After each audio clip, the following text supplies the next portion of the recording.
Pirates were freezing to death on Arctic seas. Cold killed faster than any sword, but they discovered deadly secrets that cheated death itself. What did they steal before gold and jewels from a Spanish ship in 1718? Pirates faced storms, cannon fire, and angry captains. But few things hurt them as much as the cold. Out on the open sea, staying warm wasn't just nice to have. It meant staying alive. Without the right tricks, a freezing night could kill you faster than a sword fight, and pirates knew how to fight back. Their first defense wasn't treasure or weapons, it was what they wore. Pirates didn't just put on any old clothes they could find.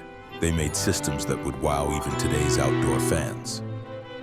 First came thin cotton shirts that pulled sweat away from their skin. Next, wool middle layers trapped body heat.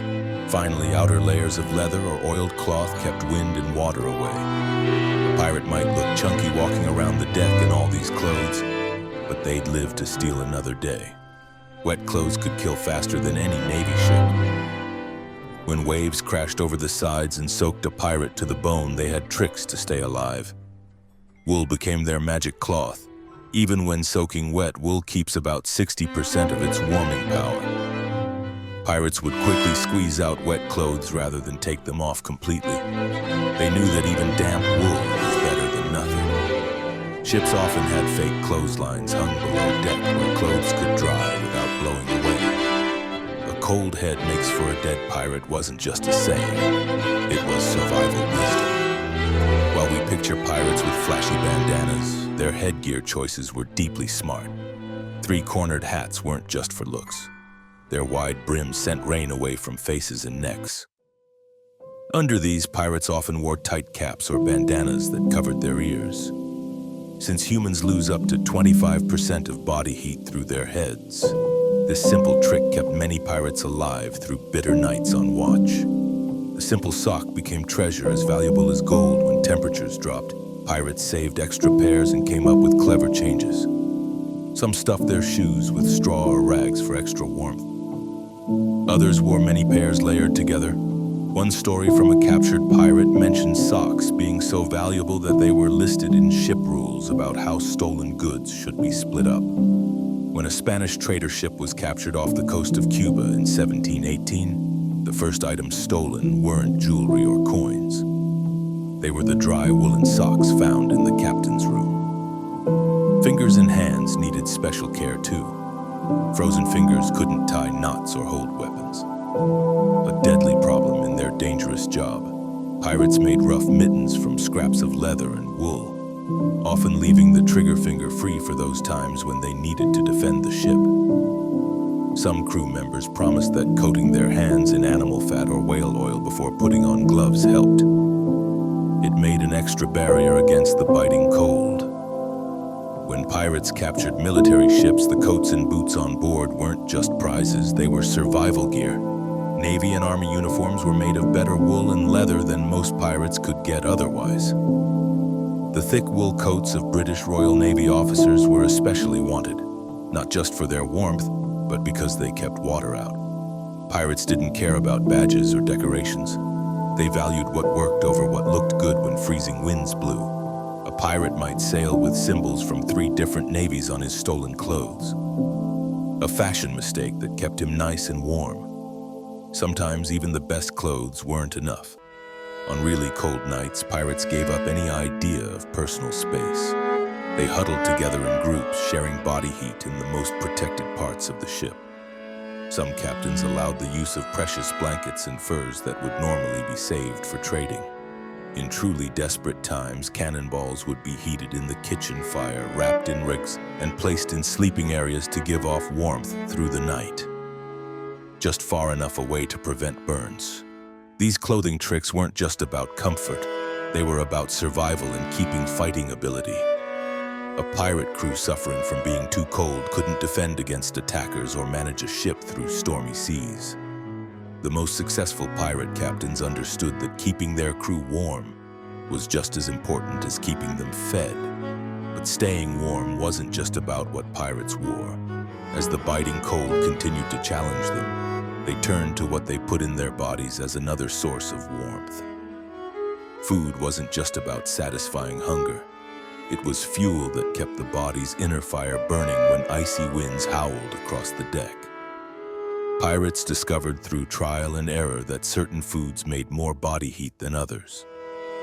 Spicy ingredients became winter treasures on pirate ships. Hot peppers brought back from Caribbean raids weren't just for flavor. They triggered a real physical warming response. The capsaicin in hot peppers causes the body to increase blood flow and raise its temperature for a while. One ship's log from 1706 noted that the cook would ration pepper supplies carefully during winter trips, saving the hottest batches for the coldest nights. Salted meats, already a main part of sea diets for keeping food fresh, served double duty in the fight against freezing temperatures. The high protein content required more energy to digest, making heat in the process. Pirates sailing northern waters would eat extra portions of salt beef and pork when temperatures dropped. Ship biscuits, those rock-hard staples of sea meals, were packed with carbohydrates that provided slow-burning energy throughout long cold watches. The relationship between rum and warmth stands as one of the biggest pirate mistakes. While a sip of rum created an immediate feeling of warmth as it burned down the throat, this feeling was dangerously fake. Alcohol actually lowers core body temperature by opening blood vessels near the skin, letting precious heat escape faster. Smart pirate captains knew this truth and would often water down the rum rations during the coldest trips. Many a pirate has felt toasty warm after a bottle of rum, only to be found frozen stiff the next morning. The last party trick they'd ever perform. Despite the rum myth, pirates did use hot drinks effectively. They brewed rough versions of tea using whatever herbs and plants they could find or trade for. These hot drinks, often sweetened with stolen honey or molasses, provided real warmth that lasted. Unlike modern sailors with their insulated mugs, pirates would hold rough wooden cups in cold, numb hands, soaking up heat through their palms as they sipped the steaming liquid. Making hot meals was a unique challenge on wooden ships where open flames could spell disaster. Pirates used small, enclosed fire containers, metal containers with air holes that allowed controlled fires for cooking. These containers would be carefully watched, usually placed on sand or stone in the kitchen, to prevent setting the ship on fire. Ships that couldn't risk any flame at all relied on ports to cook multiple days' worth of stew or soup that could be reheated quickly or even eaten cold in the days that followed. When flames weren't an option, pirates developed workarounds that would impress modern camp chefs. They'd wrap food in cloth and tuck it inside their clothes, using body heat to warm it to something slightly better than ice-cold hardtack. Perhaps the original meal prep technique, if somewhat less picture-worthy than today's versions. Another trick involved warming metal spoons near whatever heat sources were available before dipping them into cold food. This created tiny pockets of warmth in an otherwise freezing meal. Sharing became essential when warmth was at stake. The shared pot wasn't just about fair distribution. It was a survival strategy. Hot soups and stews stayed warmer longer in a single large container than in individual portions. During the harshest conditions, pirates would gather around the pot, each taking turns dipping their utensils directly into the shared meal. This practice, looked down on during warmer months due to disease spread, became acceptable when survival beat cleanliness. Some pirate ships developed smart meal timing strategies for cold weather. The largest, hottest meal would be served before night watches began, providing maximum internal heat during the coldest hours. Those standing watch might receive hot bricks wrapped in cloth alongside smaller food portions every few hours. Not just food, but portable warmth to help them survive until dawn. Food shortages often troubled pirate crews, but during winter trips, captains would sometimes allow extra rations. They knew that hungry sailors froze faster. A living crew, even one with slightly less food stores, was better than a full pantry and frozen bodies. Records from captured pirate ships show that winter rations could be up to 20% larger than summer portions. An investment in survival rather than kindness. while food and drink helped pirates make internal heat. Sometimes even the fullest belly couldn't fight the freezing temperatures that surrounded them. For those moments, pirates turned to more direct sources of warmth.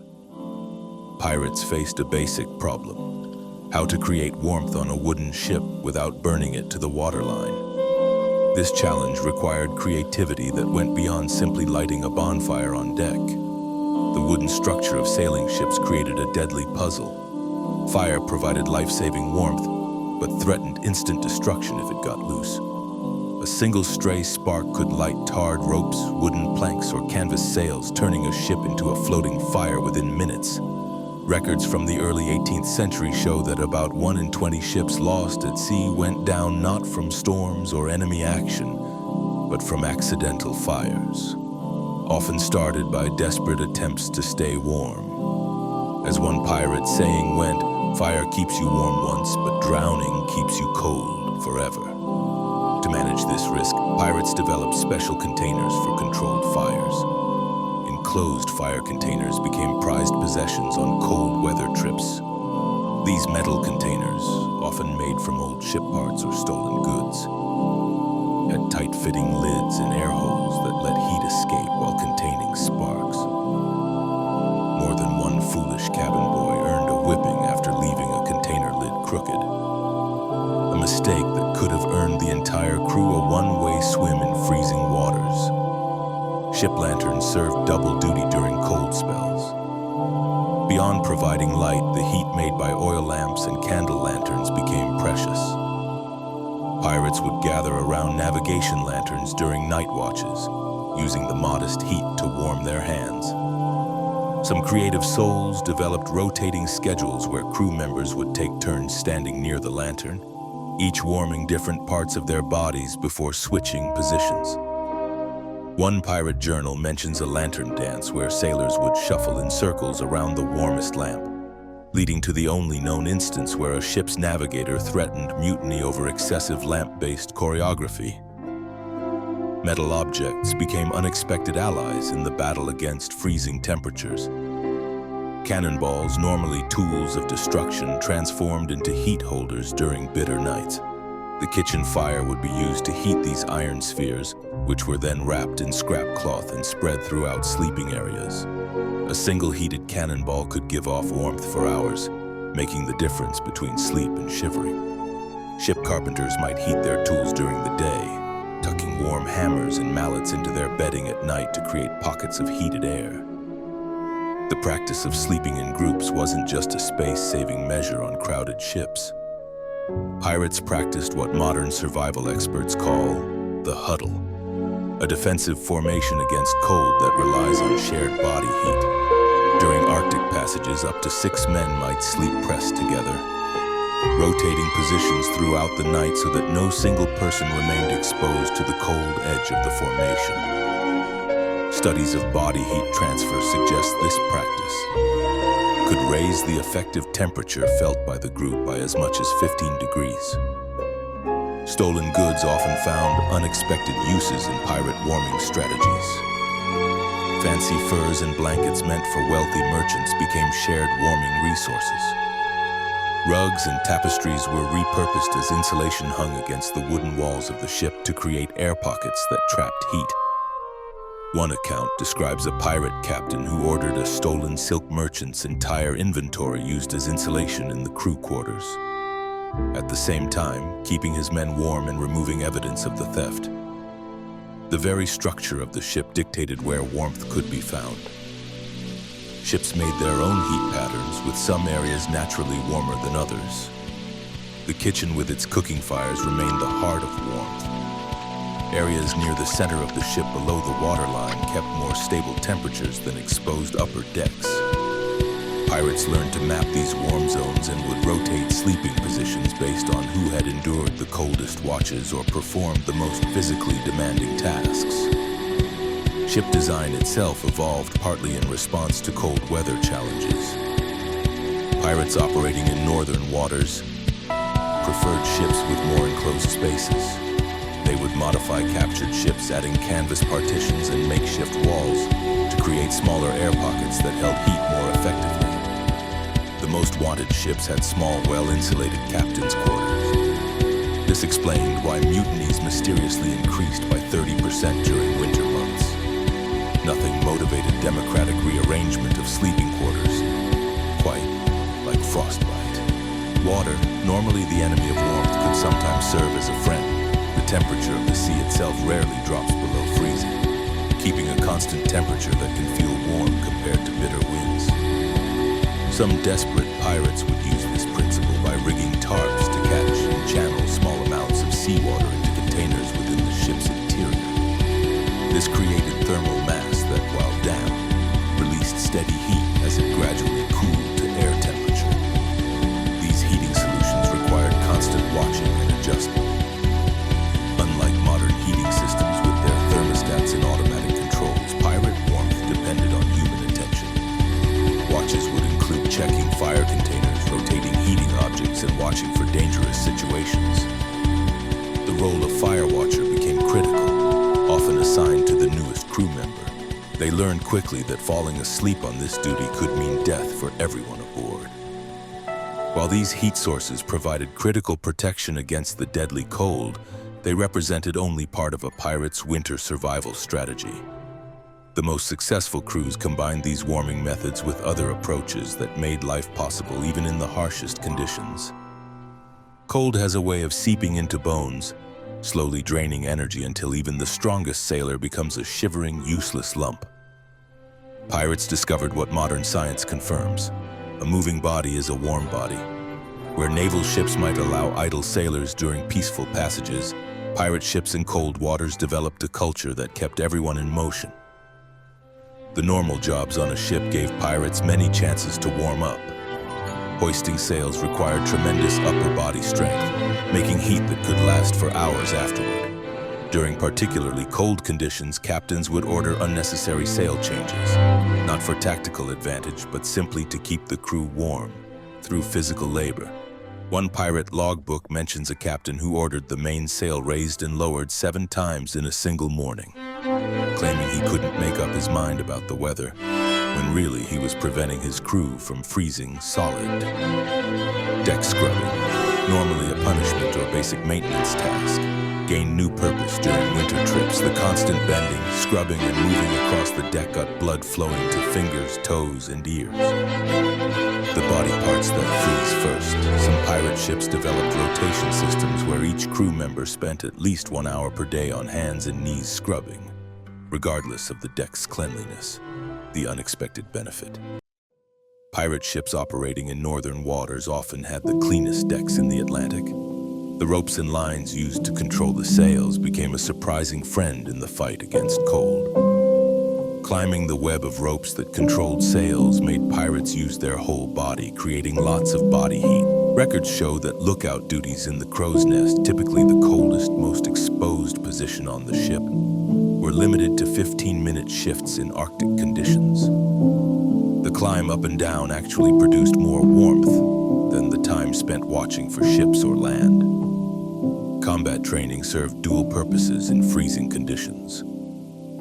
Sword practice, typically a daily routine on any fighting ship, got more intense during cold spells. Sparring with wooden practice swords or doing knife-throwing competitions kept blood pumping while maintaining essential skills. Winter pirate attacks were often preceded by unusually intensive training sessions, partially to prepare for battle, but equally to ensure the attacking crew was thoroughly warmed up before the fight began. Music and dance turned out to be powerful tools against the cold. Sea shanties weren't just for coordinating work. They provided rhythm for stomping dances that made heat from the feet up. The hornpipe hustle became infamous on pirate ships, with men jumping and spinning until sweat poured despite freezing temperatures. There's a reason the most elaborate pirate dances started in northern waters rather than the Caribbean. And it wasn't because they had better musical taste. The small spaces below decks became makeshift workout spots during the worst weather. Pirates developed compact workouts that could be performed in cramped quarters. Push-ups against walls, squatting contests, and arm wrestling tournaments kept blood flowing when going above deck meant risking frostbite. One captured pirate's journal described daily competitions where the winner earned extra rum rations, creating fierce competition that coincidentally kept everyone warm. Rowing small boats between ships or to shore, normally considered exhausting labor, became a wanted assignment in cold weather. The full body motion of rowing generates heat quickly, warming even the most chilled pirate within minutes. Smart captains would rotate rowing duties among the coldest crew members, using the activity as targeted warm therapy rather than punishment. Fighting, for all its dangers, had one good side effect. Nobody felt cold during a battle. The mix of excitement, hard work, and focus made pirates forget about the cold for a while. Pirates noted that even brief fights left participants sweating despite freezing temperatures. Some captains timed their attacks not based on tactical advantage, but on when their crew most needed warming up. Sleep itself became an active affair. Pirates would perform vigorous exercises immediately before climbing into hammocks or bunks, making heat that helped them fall asleep before the cold could take hold. Those on night watch developed routines of silent exercises performed every quarter hour. Squats, arm swings, and silent marching in place kept sentries both alert and warm through the coldest hours. While always moving around helped pirates stay alive at sea, they couldn't keep active all the time. Eventually, they needed to find a break from the never-ending cold by looking for warmer places. Smart pirates knew that sometimes the best way to deal with cold seas was to avoid them completely. Unlike Navy ships that had to follow orders and patrol set routes, pirate crews could choose where and when they sailed. This freedom became their secret weapon against winter's deadly grip. Most pirate crews followed seasonal routes that took them to warmer waters during the coldest months. Ships operating in the North Atlantic would drift south as autumn approached, timing their movements to stay ahead of the worst weather. Written records show that pirate attacks in the Caribbean jumped by 60% during December through February. Not because pirates suddenly became more violent, but because they were simply following the warmth. During winter, the waters near Jamaica and the Bahamas became so crowded with pirate ships that locals joked you could walk from one island to another by hopping across pirate decks. This might be why Caribbean islands developed their spicy food traditions. Not to preserve the meat, as many think, but to keep all those winter pirates from getting too comfortable and staying year-round. Smart timing wasn't just about comfort. It saved lives. Records from captured pirate ships show that crews who stayed in northern waters year-round lost about 20% of their men to cold-related problems each winter. Those who followed the sun kept almost their full crew strength, losing men only to fights and rum-related accidents. When pirates couldn't escape the cold waters completely, they became masters at finding the warmest ports. Unlike Navy ships that might have to stay at sea for months, pirate ships rarely went more than 2 weeks without touching land. During winter, they mapped and shared knowledge about sheltered harbors, warm coves, and friendly ports where they could briefly escape the biting sea winds. Taverns played a surprisingly important role in pirate winter survival. These weren't just places to drink and gamble. They were winter rescue stations. A good tavern offered hours of warmth, hot food, and dry shelter. Pirates would save special coins just for tavern stops during winter trips, knowing that a night by a roaring fire could mean the difference between life and death. When forced to make land away from ports, pirates became skilled at creating temporary camps. They built windbreaks from ship sails stretched between trees, placing them to catch the most sun while blocking the prevailing winds. Stolen goods often found new uses in these land camps. Fine furniture from captured merchant ships might end up smashed and burning in a pirate campfire. Expensive rugs became tent floors that kept the ground's chill away.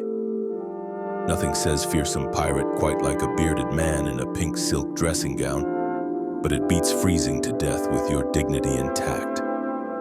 Pirates rarely stayed in one place for long, but some crews created semi-permanent winter shelters on remote islands. These simple huts, often dug partially into hillsides for extra protection, could be used year after year as crews followed their seasonal routes. What truly set successful pirate crews apart wasn't just their survival gear or warming tricks. It was their flexibility. They adapted to whatever conditions they faced, changing their entire lifestyle based on the weather. This adaptability became a pirate's greatest strength. These 5 approaches: clever clothing, strategic eating, innovative heat sources, constant movement, and smart seasonal planning formed the complete pirate strategy for cold weather survival. Together, they show that pirates weren't just lucky or tough. They were creative problem solvers who developed an entire science of staying warm when the seas turn cold and deadly.